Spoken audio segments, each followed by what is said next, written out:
La captura de Nicolás Maduro el pasado 3 de enero no fue solo una operación militar, fue la confirmación que la arquitectura global de la posguerra ha colapsado.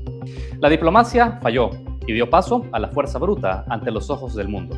La administración Trump no solo ha ignorado a la dupla ganadora de 2024 liderada por María Corina Machado y Edmundo González, sino que también ha dejado claras sus prioridades. El control de los recursos energéticos por sobre la transición democrática. ¿Estamos ante una liberación por la democracia o ante una nueva ocupación bajo la doctrina de zonas de influencia? Analizamos este escenario geopolítico en alianza con la Cátedra Centroamérica de la Universidad de Costa Rica. Nuestras invitadas son María Alejandra Aristeguieta, internacionalista y ex embajadora venezolana ante la Confederación Suiza y la ONU en Ginebra. Carolina Jiménez, presidenta de la Oficina para Asuntos Latinoamericanos en Washington, WOLA. Cristina Eguizábal, politóloga y profesora de Relaciones Internacionales de la Universidad de Costa Rica. María Alejandra, quiero iniciar contigo. En 2022, cuando Rusia invadió Ucrania, usted escribió que Occidente no había encontrado una alternativa al uso de la fuerza para poder controlar aquellos estados que de alguna manera amenazaban la convivencia global en función de sus intereses nacionales. Y mencionó en ese momento que la ONU estaba paralizada. Hoy, 4 años después, Estados Unidos ha intervenido militarmente en Venezuela sin que el Consejo de Seguridad de las Naciones Unidas o la Organización de los Estados Americanos hayan podido actuar de manera preventiva o incluso reaccionar para revertir el uso de la fuerza por la vía diplomática.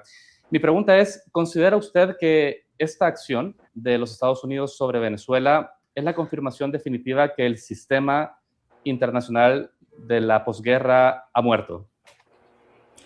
Yo creo que en buena medida sí, el sistema ha ido muriendo a través de los últimos años, en particular pues, las acciones de Rusia que nunca fueron tomadas en cuenta, no fueron paradas a tiempo con una diplomacia decidida y sobre todo con una ONU totalmente ineficaz, incapaz de avanzar más allá de hacer, como bien dice uno de mis mentores, de hacer una autopsia y no de hacer prevención.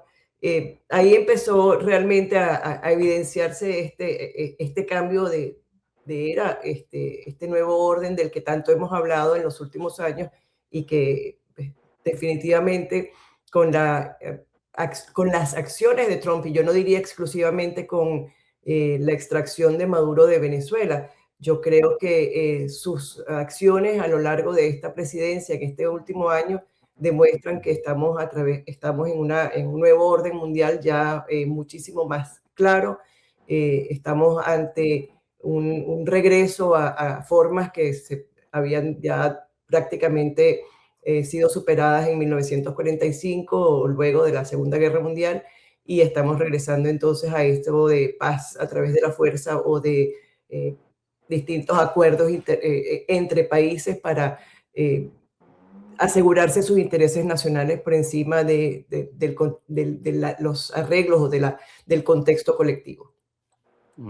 Ante este escenario en el que prácticamente las instituciones multilaterales que podrían contener la escalada de conflictos o el uso de la fuerza militar como resolución ante crisis humanitarias como la que Venezuela ha vivido en los últimos años, ¿usted no veía otra salida para que Maduro pudiera dar un paso al costado al frente del gobierno de Venezuela que no fuera una intervención militar? ¿O cree que había alguna otra vía todavía que agotar a esta instancia, María Alejandra?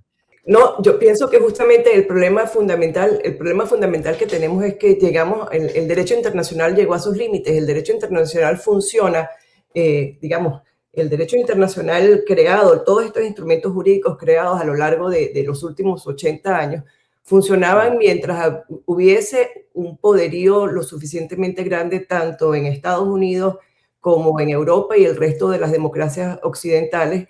Y en la medida que se han ido debilitando, porque han ido surgiendo otros nuevos actores, se ha ido debilitando cada vez más. En el caso de Venezuela, concretamente, yo pienso que la demostración más clara, más palpable, la tenemos con las acciones en el Consejo de Derechos Humanos, donde durante años hemos llevado denuncias, hemos llevado casos, hemos estado tratando de movilizar a los representantes estatales en el Consejo para que detuvieran ese incremento incesante de violaciones a los derechos humanos que han alcanzado incluso a constituirse en crímenes de lesa humanidad y que han sido señalados así por la misión de determinación de los hechos que se aprobó en el 2019 y que ha estado funcionando desde entonces. Y sin embargo no pasa nada más allá de la denuncia, porque se queda corto, tanto las instituciones como los países se quedan cortos cuando ven que los otros estados no quieren cooperar, cuando no hay un interés real y se necesitan a dos. Para que esto funcione se necesitan a ambas partes comprometidas en un proceso de respeto hacia el derecho internacional y del respeto a la convivencia. Y más allá de eso, pues de respeto al derecho de Estado, que en Venezuela evidentemente no es el caso, no ha sido así durante muchos años. Carolina quiere escuchar su opinión sobre esto. WOLA ha sido muy contundente respecto a esta intervención. La han calificado como una agresión armada que viola la Carta Democrática de la OEA y de las Naciones Unidas. Pero hay datos concretos, ¿no? La misión de Naciones Unidas posterior a la elección de 2024 para el caso de Venezuela ya registraba al menos 2.200, 2.500 detenidos, torturas sistemáticas, millones de exiliados, el robo electoral consumado, por supuesto, después de ese proceso. A este punto, importantes grupos de la oposición venezolana exigían algo más que diplomacia para poder resolver lo que vivía el pueblo venezolano en ese país. ¿Por qué, desde la perspectiva de WOLA, la gravedad de este contexto no legitima una acción militar unilateral como la impulsada por Estados Unidos, Carolina? Bueno, nosotros no solo hemos condenado la violación del derecho internacional por parte de Estados Unidos en su incursión armada en Venezuela, sino que también hemos condenado de una manera muy, muy fuerte todas las violaciones de derechos humanos que ha cometido el régimen de Nicolás Maduro contra los venezolanos. Hemos hecho ambas cosas y publicamos un informe muy, muy contundente cuando se cumplió un año de la violación de la soberanía y la voluntad popular después de que los venezolanos expresaron con muchísima claridad que querían pacíficamente que Maduro saliera del poder, ¿no? Porque la expresión popular demostrada el 28 de julio del 2024 fue muy clara. Los venezolanos votaron por Edmundo González Urrutia y Maduro decidió burlarse de esa voluntad popular y creo que es lo que nos lleva a donde estamos el día de hoy. Dicho esto, nuestra preocupación es justamente qué pasa cuando un país se arroja a la potestad de tomar por sí mismo la facultad de ejercer de policía mundial, ¿no? O sea, ¿por qué existen esas normas del derecho internacional y qué pasa cuando se violentan, ¿no? Es cierto, y yo estoy de acuerdo con María Alejandra, que el derecho internacional ha fracasado y le ha fallado a muchos estados. Yo creo que la pregunta que hay que hacerse es si lo que fracasa es el derecho o lo que fracasa la voluntad de los estados en implementarlos. El derecho existe y esa arquitectura institucional se forma para evitar una tercera guerra mundial. O sea, empecemos por pensar cuándo se construye la arquitectura institucional que tenemos hoy en día. Bueno, se constituye después de la Segunda Guerra Mundial para evitar que se vuelva a cometer, para evitar que el mundo vuelva a vivir esa situación horriblemente dolorosa que el mundo vivió, para evitar que volvamos a ese estado de barbarie. Entonces, se establecen unas normas para evitar que el mundo viva ese dolor y se evite que el pez grande se coma el pez pequeño, ¿verdad? Normas que eviten que un país viole la soberanía del otro, viole la integridad territorial del otro. ¿Qué es lo que se esperaba? Bueno, que esas normas se cumplan y así evitemos una tercera guerra. ¿Qué es lo que termina ocurriendo? Que los países violan esas reglas y efectivamente tienes a una Rusia invadiendo Ucrania y luego tienes otros países incumpliendo las reglas. Entonces no creo que lo que falla es el derecho, lo que falla es el hecho de que en el mundo no tenemos lo que tenemos dentro de los países, que son normas jurídicas y un sistema que puede implementarlas. O sea, el derecho internacional no tiene una policía que pueda imponer las reglas del derecho. Ahora, ¿qué se suponía? Bueno, que el sistema de las Naciones Unidas podía imponer esas reglas, pero el sistema de las Naciones Unidas es tremendamente outdated, ¿no? Está totalmente hecho para un contexto del siglo XX. Entonces tienes un Consejo de Seguridad con un grupito de 5 países que pueden tener un veto que obviamente responde a intereses propios. Entonces sí, estamos en un sistema anacrónico que ya no nos permite actuar para las necesidades del siglo XXI. Ahora bien, ¿cuál es nuestro problema con lo que sucedió en Venezuela? Bueno, en este momento todo el mundo dice, bueno, pero qué bueno que sacaron a Maduro del poder. Yo creo que todas las personas que me escuchan, honestamente, estamos de acuerdo en que nadie está llorando porque Nicolás Maduro no está en el poder. ¿Quién puede honestamente sentir que Nicolás Maduro debería seguir siendo el presidente de facto de Venezuela? Mi pregunta es, ¿qué pasa el día de mañana cuando Donald Trump se arroje el derecho de ir a hacer lo mismo contra un presidente democráticamente electo, pero que no sea un presidente que a él le convenga? Porque sea un presidente incómodo para sus intereses. Yo lo que quiero decir con esto es que ahora un presidente como Trump se cree con carta blanca para ir a otros países a levantar a un presidente, ¿no? En este caso era un presidente de facto, dictador, ilegítimo, pero esto da pie, esto sienta un precedente de que Estados Unidos puede hacerlo. ¿Qué pasa cuando el día de mañana China quiere hacer lo mismo en Taiwán? ¿Qué pasa cuando Rusia quiere hacerlo sobre Lituania? Lo que quiero decir es que esto siente un precedente tremendamente negativo para la comunidad internacional y por eso me parece denunciable. Queda claro con su análisis, Carolina, el argumento es sólido respecto a cómo se ha violado el derecho internacional a partir de esa intervención y todo lo que deriva a partir de esto. Pero ante una situación concreta, como la que está viviendo Venezuela en este momento, y ya hablaremos sobre todos esos aspectos que usted ha mencionado en el resto de segmentos, ¿había todavía la manera de poder agotar una instancia de diálogo con ese régimen de facto en Venezuela que permitiera esa salida del poder? Es decir, ¿considera que podría haberse agotado algo más en esa conversación con ese régimen para poderlo ver fuera y generar una transición dialogada y pacífica hacia la democracia en favor de los venezolanos? Yo creo que si en algo falló la región es que países como Brasil, como México, como Colombia, países en donde liderazgos que tenían, hay que decirlo, un diálogo y una influencia sobre el propio Nicolás Maduro, ya sea por afinidades ideológicas o por mayor capacidad de presión sobre Venezuela, no estuvieron a la altura de las circunstancias. Yo sí creo que tendría que haber habido mucha mayor presión de aquellos países que podían presionar de una manera mucho más contundente sobre el régimen de Venezuela y no fueron mucho más indiferentes de lo que uno hubiese querido. Creo que si hubiese habido mayor coordinación entre esos países que aún tenían un canal abierto en coordinación con Estados Unidos y con otros países de Europa, a lo mejor hubiésemos estado hablando en otro lugar. Lo que pasa es que Venezuela se volvió un problema para un montón de gente que no pudo coordinarse. O sea, por eso terminamos viendo una acción unilateral de parte de Estados Unidos.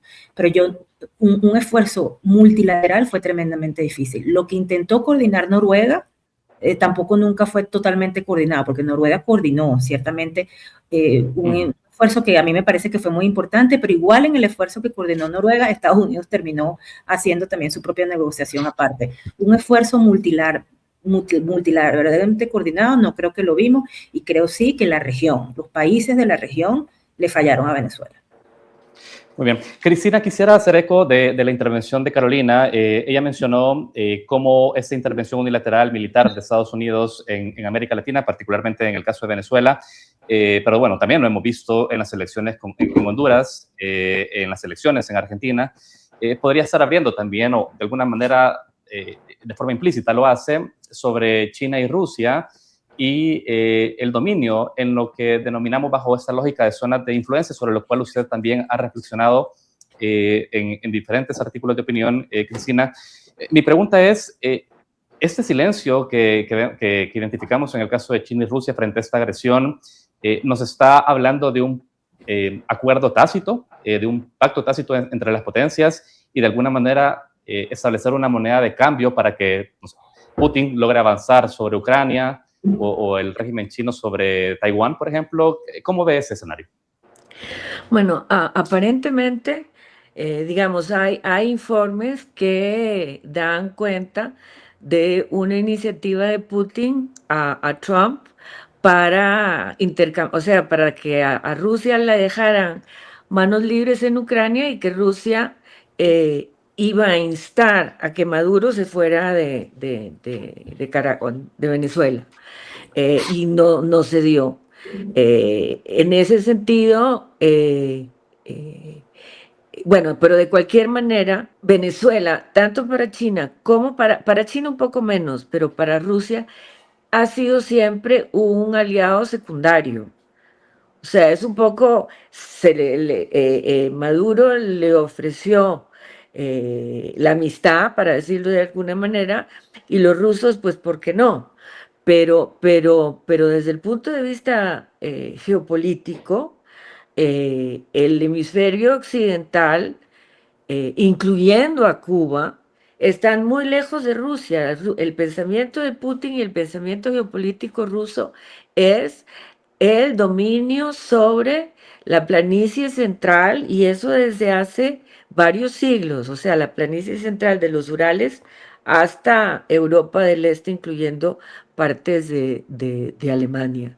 Ese es el hinterland ruso, ha sido siempre, y ese es el que Putin quisiera recuperar. Si puede tener influencia en el hemisferio occidental, en 1, 2 o 3 países que son Venezuela, Nicaragua y Cuba, pues fantástico, ¿por qué no? Pero tampoco van a desperdiciar, entre comillas, recursos defendiéndolos. Y lo mismo es con África.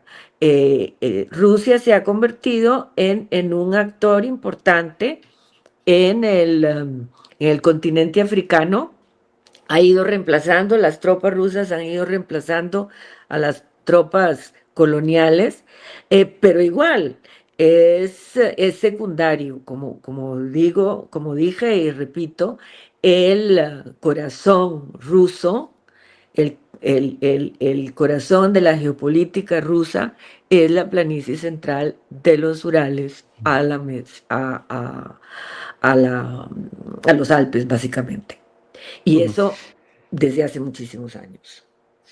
Sin embargo, podríamos, digamos, de alguna manera validar con esta acción estadounidense sobre Venezuela, pero también sobre el mismo rol que Donald Trump ha jugado al tratar de facilitar de alguna manera un acuerdo a la salida de la invasión de Rusia en Ucrania, cediendo territorio ucraniano a favor de Rusia, que podríamos estar definitivamente frente a una distribución distribuida por zonas de influencia y de alguna manera ver para los próximos años una tolerancia por parte de las potencias en cuanto a la anexión o invasión de estas potencias con ambición imperialista sobre otros territorios pequeños. Cristina, ¿cómo evalúa eso hacia adelante? Pues pareciera que sí, pareciera que se va a establecer un sistema de zonas de influencia.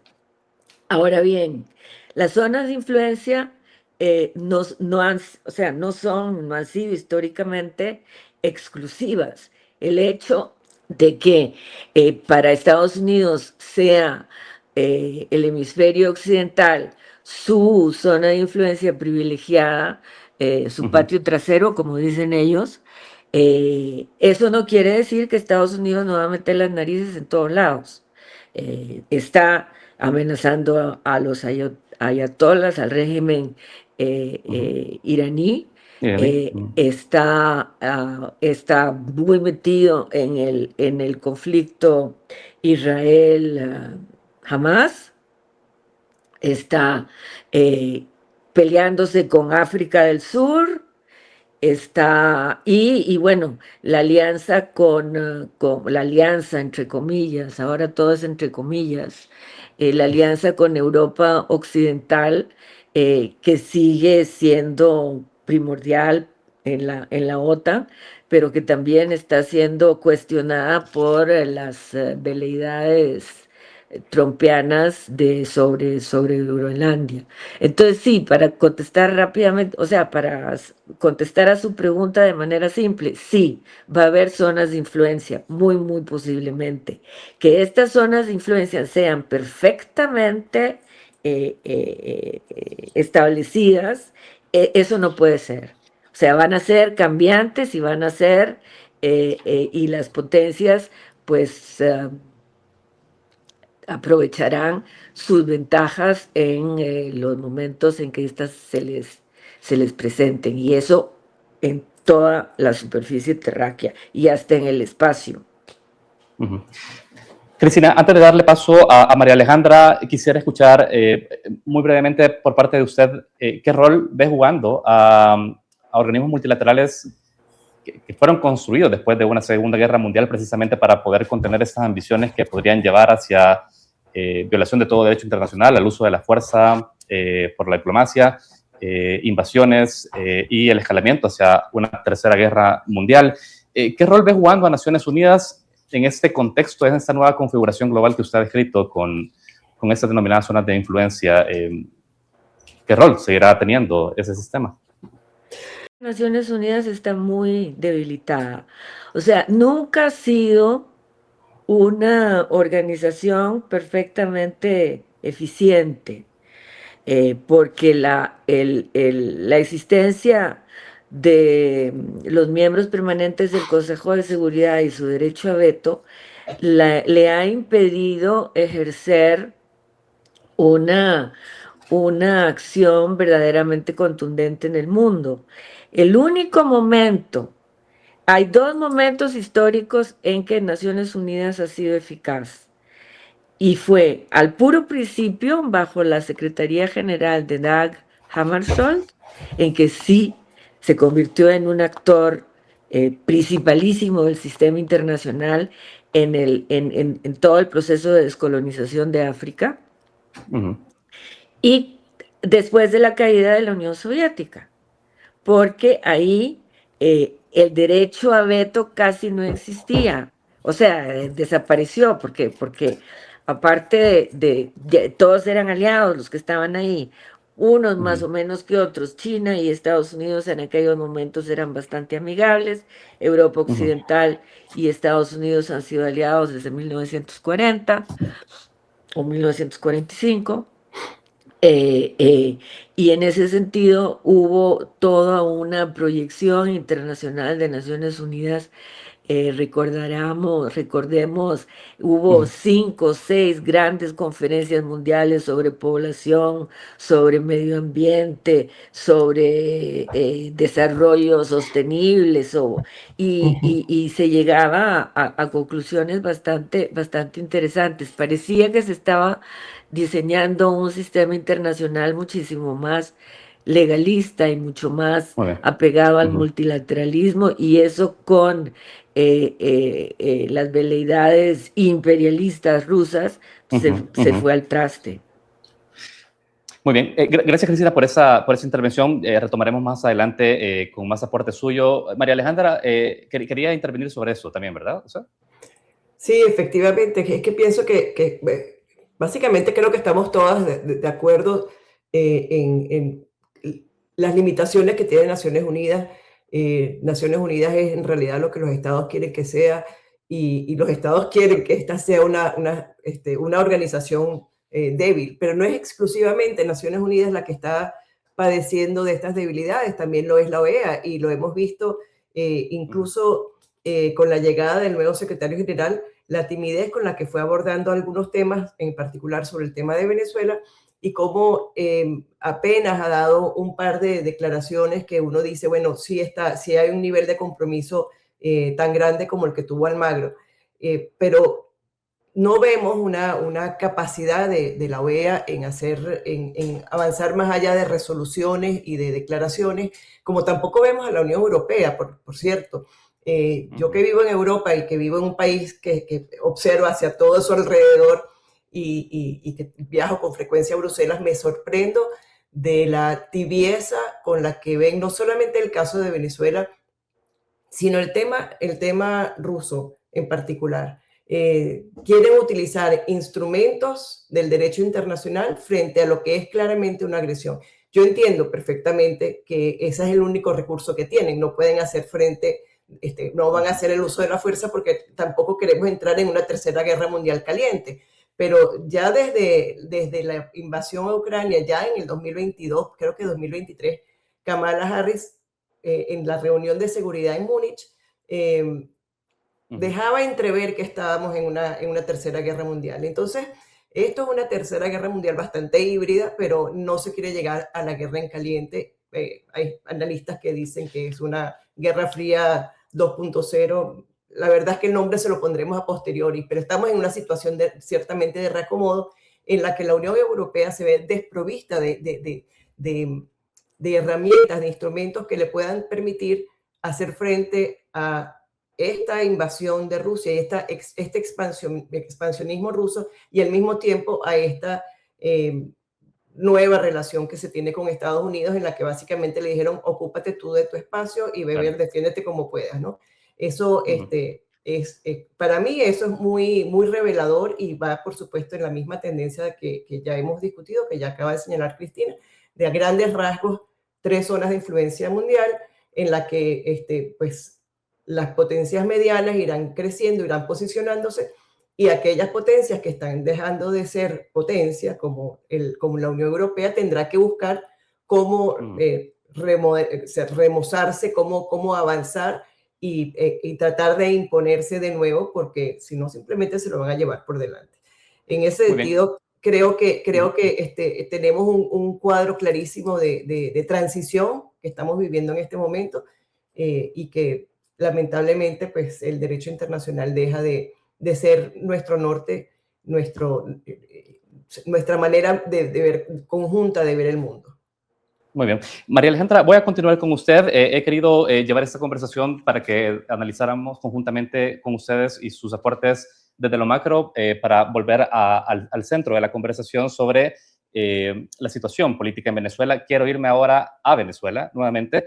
Usted el 4 de enero publicaba, María Alejandra, una frase dentro de su análisis mucho más completo que nos pareció central para ese análisis. Usted decía: no es imaginable una transición con verdugos en Venezuela, refiriéndose a este traspaso de mando que prácticamente la administración Trump ha impuesto con la batuta a Delcy Rodríguez, pero también a toda la estructura, acompañada pues por los conocidos aliados de esta gobernanza venezolana criminal. Hablamos de Padrino López, hablamos de Diosdado Cabello. Mi pregunta es, ¿estamos frente a un cambio estrictamente de cabeza dentro de una misma estructura criminal, María Alejandra? ¿Cómo está identificando el control del poder ahora mismo con esta gobernanza que híbrida de alguna manera con un protectorado estadounidense, pero que pretende que eso produzca una transición democrática hacia el futuro? ¿Tiene expectativas positivas respecto a esta fórmula que Estados Unidos implementa en Venezuela? Creo que la respuesta es bastante compleja. Vamos a tratar de simplificarla. Pienso que lo primero que tenemos que tomar en cuenta es que tenemos un presidente electo que debe tomar posesión. Es para lo que estamos luchando las fuerzas democráticas. Creo que de una manera bastante amplia, digo, las fuerzas democráticas en todos los espectros de la política interna. A todos nos parece que esta transición no es una transición como tal, por los momentos digamos, siguiendo su tradición, la tradición de este régimen, lo que vemos es una danza para comprar tiempo, ofrecer a sus aliados tradicionales, ofrecerles ciertas seguridades, ofrecer a su estamento interno y a sus adhesiones internas unas ciertas tranquilidades y ofrecerle a la administración Trump también algunas concesiones para mantenerlos tranquilos. Esto con las miras, y creo que se ve bastante claro, con miras a llegar a las elecciones de medio término en Estados Unidos, a ver si hay un cambio de escenario. Y no es la primera vez que vemos esto lo vimos también cuando surgió el gobierno interino de Guaidó. La instrucción precisa de la Cancillería a todos sus funcionarios era que se aguantaba hasta que la ola pasara, pero que ellos iban a seguir allí, como había sucedido hasta ahora en Siria, como sucedía cada vez que había una escalada con Irán. O sea, esto denota además una cooperación entre distintos países, entre dictaduras, ¿no? Pero es lo mismo que hemos visto a través de los años, fue lo mismo que vimos con el Acuerdo de Barbados. El Acuerdo de Barbados sirvió para comprar tiempo, entonces yo no veo nada distinto que eso, y hasta ahora no pienso que vayamos hacia una verdadera transición, sino vamos hacia un espacio donde Estados Unidos entra, o eso es la apuesta, entra a ser un socio. Eso un socio de la estructura gobernante que tiene sobre sus espaldas acusaciones por delitos de lesa humanidad. Estamos hablando de ese tipo de alianza, María Alejandra. Exactamente, lo que estamos viendo en este momento, digamos, la fotografía del día, no digo que la evolución vaya en otro sentido, puede ir y no la estamos viendo, pero la fotografía del día nos indica que la apuesta de Delcy Rodríguez es a tratar de mantener una relación medianamente de concesiones mutuas con Estados Unidos hasta que sea que la administración de Trump se vea debilitada en el medio término, sea hasta que lleguen a unas elecciones a final dentro de 3 años y salgamos de Trump y entre otro nuevo actor. Muy bien. Carolina, el secretario de Estado, Marco Rubio, ha señalado que, distinto al ruido que de alguna manera generó la intervención pocas horas posterior a la captura de Maduro en Venezuela, señalando un interés muy transaccional respecto a esa operación. Por el contrario, el secretario de Estado hablaba de un proceso transitorio hacia una democracia. ¿Cómo evaluó usted esos pasos detallados por el secretario de Estado, y ante el escenario en el que ya estamos, de manera objetiva, qué margen hay para poder hacer o impulsar desde los sectores de la oposición venezolana alguna influencia para orientar este proceso a algo que sea genuinamente democrático? ¿Podría darnos su opinión sobre esto? El secretario Rubio enumeró 3 pasos: estabilización, recuperación y transición. La estabilización es el momento actual, ¿no? En donde básicamente extraes al presidente de facto, o sea, a la cabeza del régimen, y dejas a las autoridades siguientes, ¿no? En este caso, Delcy Rodríguez, que era la vicepresidenta de facto de Nicolás Maduro, al mismo presidente de la Asamblea Nacional, Jorge Rodríguez, y realmente a casi todo, o sea, es un establishment político que no cambia. La recuperación económica, que básicamente tiene que ver con la apertura a la inversión y el levantamiento de sanciones. Y el último paso, según esta explicación del secretario Rubio, es la transición. Como uno se puede dar cuenta, y esto lo decimos con muchísima preocupación, en ese escenario no hay tiempos, no se explica cuáles son los actores que van a participar en este esquema de fases, y por lo tanto no deja de ser un plan bastante vago, ¿no? Porque pues cualquier plan tendría que haber sido, 1, diseñado con las fuerzas democráticas venezolanas, y 2, ser algo un poco más específico. Yo creo que lo que a veces uno percibe, ¿no?, de la estrategia de Estados Unidos sobre Venezuela es que lo que sí estaba muy bien planeado era la operación de extracción, al punto de que pues ha sido de lo que más se ha hablado, ha sido lo que más ha sido explicado, ha sido lo que efectivamente pareciera tener un diseño muy detallado, pero el plan del día después, que era igualmente necesario, no lo conoce nadie. Entonces, eso es muy grave porque ambas cosas tendrían que haber sido muy bien planificadas. Dicho esto, mi gran preocupación, obviamente, es que estemos frente a una transición sin transición. Y Christopher Hernández hace poco decía algo al Wall Street Journal que me parecía muy grave y decía, bueno, pareciera que Estados Unidos ha pasado de regime change, de cambio de régimen, a regime management, a gerencia del régimen, ¿no? O sea, se mantiene el status quo político, pero se gerencia, ¿no?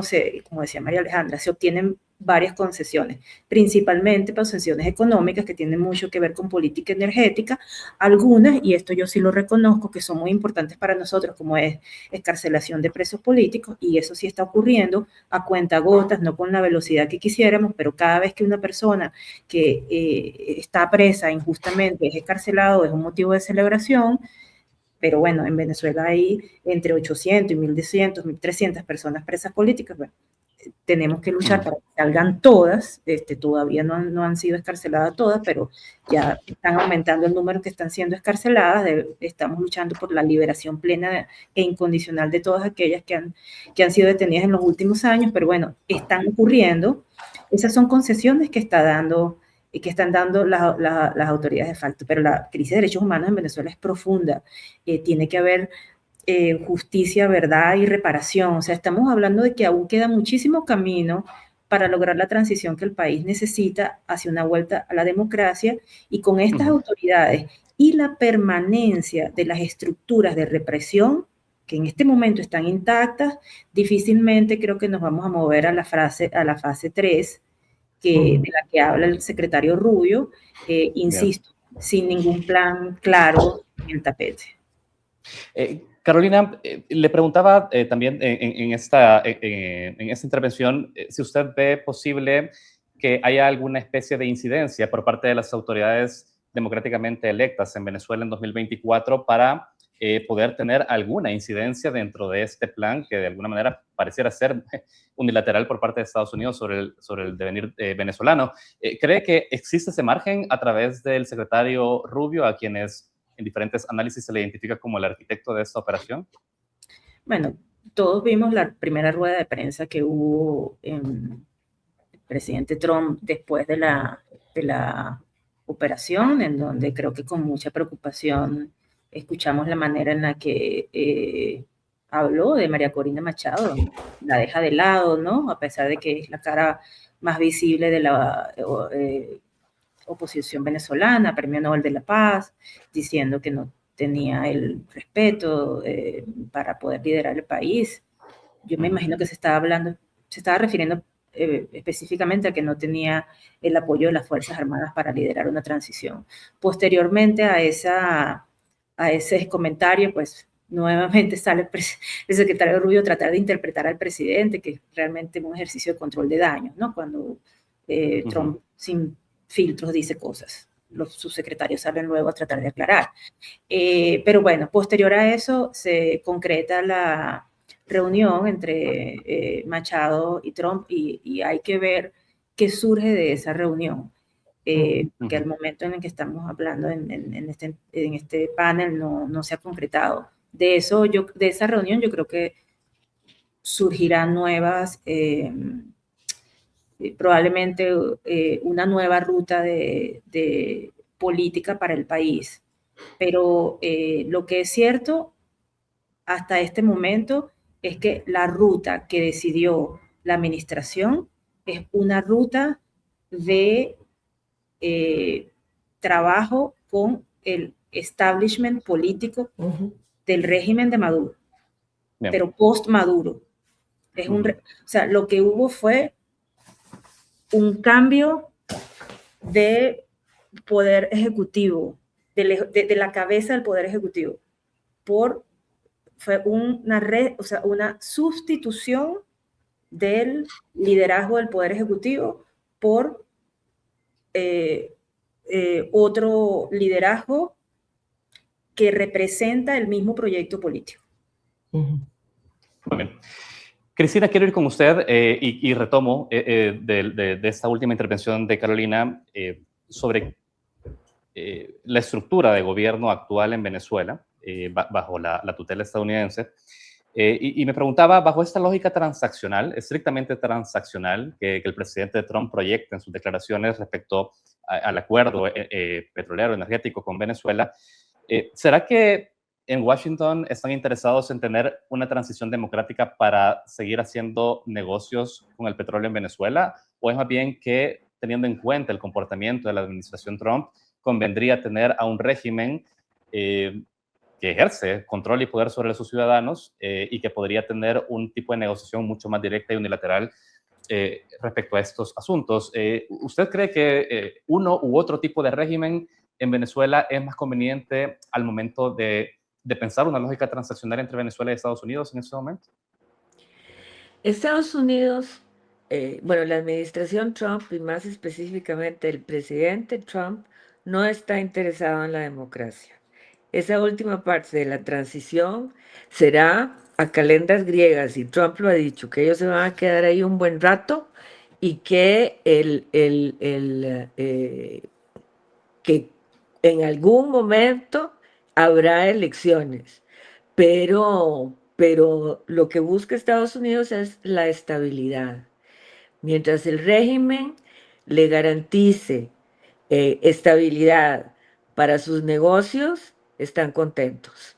Ahora, hay que ver esta cuestión de los negocios. Aparentemente el presidente Trump creía que las petroleras iban a llegar corriendo a invertir a Venezuela y eso no ha sucedido. Dadas las características del mercado petrolero en estos momentos, el precio del petróleo, lo que cuesta refinarlo, las características del petróleo venezolano, todo eso hace pensar a los petroleros que no es el momento de invertir ni en Venezuela ni en Estados Unidos, porque el fracking también sale bien caro y es la manera en que los americanos extraen su petróleo. O sea que el mercado petrolero, dado los precios actuales, está un poquito como en veremos, ¿no? Como en compás de espera. Y yo creo que o sea, en nuestros análisis, el darle desafortunadamente, no es que me guste, pero desafortunadamente la democratización no es uno de los referentes o la democracia de la política exterior del presidente Trump. Cuando él habla, nunca habla de democracia, habla de petróleo, de negocios. Cuando en el famoso documento del National Security Strategy, de la seguridad, de la estrategia de seguridad nacional, tampoco se habla de democracia, y en ese sentido Estados Unidos, hasta que no cambie el elenco, que podría empezar a cambiar tan pronto como se den los resultados de las elecciones parciales que vienen el año entrante, o habría que esperar hasta que Trump se vaya y quién lo reemplace, cuál va a ser su discurso y cuál va a ser su análisis y percepción de la democracia. Porque el discurso democrático de Estados Unidos siempre ha sido un discurso un poquito ambivalente. O sea, democracia mientras nos convenga, y cuando no nos conviene, pues entonces, de ahí, ni modo, esperamos a que sea un mejor momento dentro de un rato.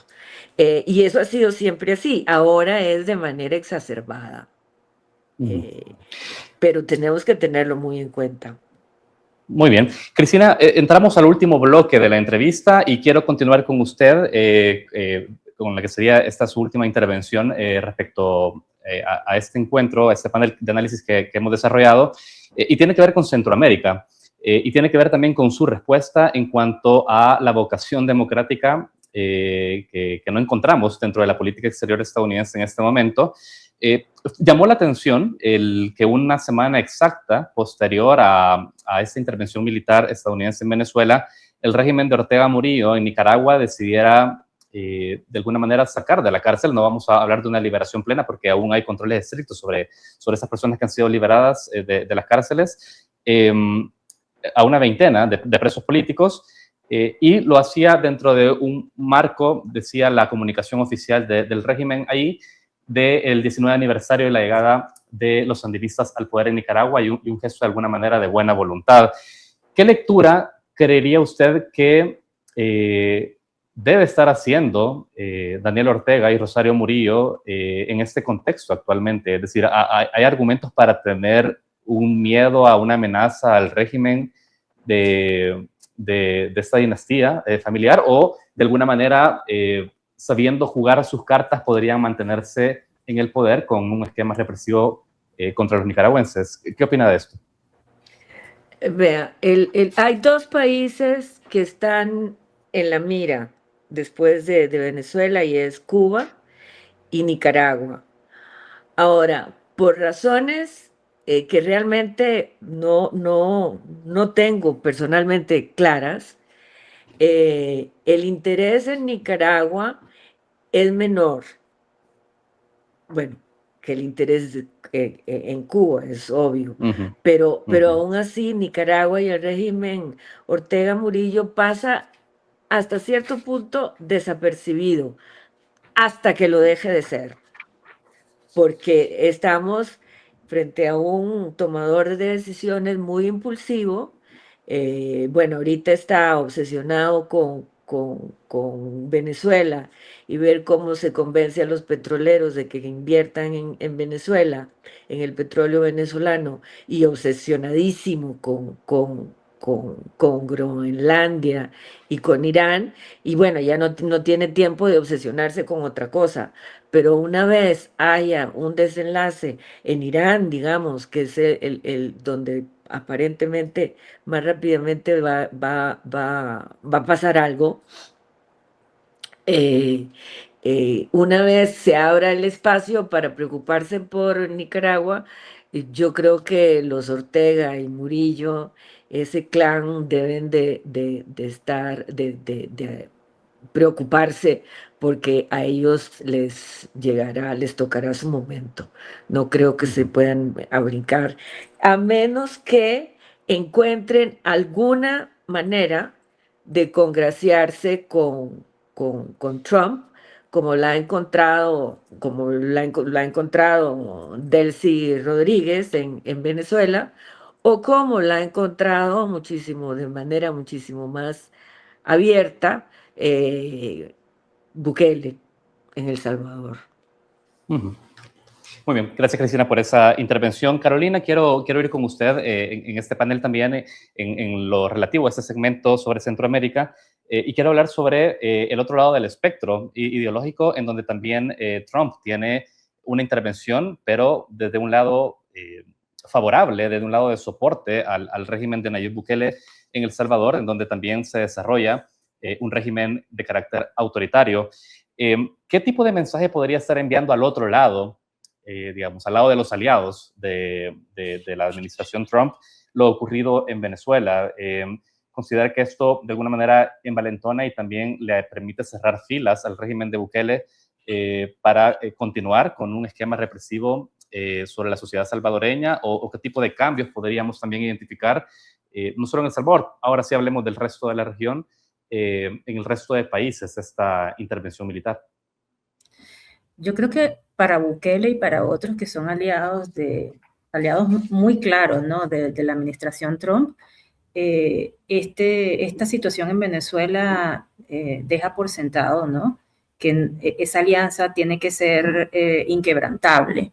Es decir, en este momento no hay lugar para quiebres, ¿no? No hay lugar para críticas a la administración Trump. No hay lugar para dudas. Es decir, es una alianza que tiene que mantenerse, es una alianza que no tiene, que no permite ningún tipo insisto, de dudas, de críticas, y de quiebres. O sea, lo vimos, por ejemplo, en los pronunciamientos regionales que hubo sobre la incursión militar. Por ejemplo, queda muy claro que Brasil, Lula siendo el líder pragmático que siempre ha sido, ha intentado mejorar considerablemente sus relaciones con Trump. Y unas relaciones que se veían muy tensas por el apoyo que ha dado la administración Trump al bolsonarismo, se comenzaron a mejorar. Trump le quitó las sanciones a los jueces, se abrazaron Trump y Lula en las Naciones Unidas, tuvieron reuniones en Malasia. Las relaciones entre Lula y Trump comenzaron a mejorar, pero eso no implicó que Lula no criticara la incursión militar sobre Venezuela. Lo criticó, lo denunció, etc. Entonces, esa es una alianza, o sea, esa es una relación con tensiones. Pero Noboa, Milei aplaudieron la incursión militar sobre Venezuela. ¿Por qué? Porque hay una alianza que ellos consideran inquebrantable. Lo mismo va a pasar con Bukele, ¿verdad? O sea, Bukele entiende que no puede tener ningún tipo de crítica hacia Estados Unidos. O sea, es una alianza que no admite matices, una alianza de mucha dependencia. Entonces creo que vamos a ver un Nayib Bukele muy dependiente de la administración Trump, un Nayib Bukele que va a seguir aceptando, bueno, en este momento no puede enviar Trump más migrantes a las cárceles de Bukele, pero si pudiera hacerlo lo haría, y Nayib Bukele sin ningún tipo de justificación jurídica aceptaría ilegalmente prisioneros o migrantes en sus cárceles. Entonces creo que sí, hay una dependencia tremenda de esa alianza, y desgraciadamente lo que estaríamos viendo es realmente un proceso de cooperación autoritaria, ¿no? Entre Trump y una administración como la de Nayib Bukele. Muy bien, Carolina, gracias por su intervención. María Alejandra, he dejado por último su intervención porque quiero que nos ayude a cerrar este panel, este análisis con la mirada hacia el futuro de todo este proceso. Solo quisieras agregar a los aportes que usted pueda brindarnos sobre tratar de proyectarnos hacia adelante las elecciones de medio término en los Estados Unidos, que como muy bien señalaban ambas panelistas, tanto Cristina como Carolina, puede tener también un devenir diferente, ¿no?, a lo que Trump probablemente ha proyectado. Quisiera dejar en mi inquietud sobre cómo usted está evaluando el futuro de toda esta operación, cómo podría incidir un revés electoral para la administración Trump en las elecciones de medio término, y ni que hablar de un cambio de gobierno en el Ejecutivo en ese país. ¿Podría compartirnos sus reflexiones? Sí, con gusto, Saúl. Yo pienso, déjame empezar más bien un poco al revés. Yo creo que hay un elemento clave en este proceso a futuro, y tiene que ver con el petróleo. Y fue muy determinante esta reunión, esta rueda de prensa, esta reunión televisada que hubo, en la que se expresaron algunos CEOs de las distintas empresas petroleras. Y palabras más, palabras menos, todos decían, estos son inversiones de largo plazo, son inversiones altísimas, y necesitamos un panorama claro y un Estado de Derecho sólido en Venezuela para que podamos considerar volver a invertir en Venezuela. Y creo que casi todas, salvo Chevron, que ya está en Venezuela, más o menos expresaron esta inquietud. Esto podría acelerar el proceso de democratización, de redemocratización de Venezuela. O sea, podría acelerar la transición, porque es una exigencia que en definitiva están haciendo la industria petrolera para que puedan entrar en Venezuela, y a Trump le interesa fundamentalmente tener a esta industria de su lado para estas elecciones. Entonces las dos cosas se combinan. Por una parte, el hecho de que puede tener un triunfo en Venezuela, que puede expresarlo, puede presentarlo como un triunfo, no solamente la operación militar, sino también el proceso de transición, gracias a esta presión que puede estar recibiendo de parte de los petroleros. Y evidentemente, para que esto también suceda, él va a estar contando con los lobbies, con los distintos lobbies de la industria para su proceso electoral de las elecciones de medio término. Entonces, esta combinación de estos dos elementos creo que le pueden dar a él un margen de maniobra suficientemente interesante para que gane algo que nadie está en este momento imaginándose, porque en este momento todos los análisis están diciendo que probablemente disminuya la presencia del Partido Republicano en el Congreso y que pueda ser un revés porque el nivel de popularidad de Trump no está en este momento, en enero del 2026, no está donde debería estar para que se asegurara un triunfo en el Congreso, en las dos cámaras. Yo pienso que Trump es un tipo sí, es errático, sí, es un tipo con una personalidad muy complicada, es un tipo, pero si hay algo que él tiene claro es el manejo de la gente y el manejo de estos procesos, de ir atrayendo a la gente. Y pienso que como también en la política americana, más que en otras políticas, pero en la política americana todo vale, creo que él va a hacer uso del tema de Venezuela de manera muy específica para lograr ese éxito electoral que está buscando en noviembre. María Alejandra, Carolina, Cristina, gracias por compartirnos sus aportes a este panel de análisis organizado por Focus y la Cátedra Centroamérica de la Universidad de Costa Rica. Agradecemos su tiempo y esperamos tenerles nuevamente en otro espacio. Muchísimas gracias. Muchas gracias, Saúl. De esta manera hemos concluido con esta entrevista, este espacio de análisis sobre la situación en Venezuela. Les recordamos que pueden consultar esta entrevista en nuestro canal de YouTube, Focus TV, y en nuestro sitio web, focustv.com.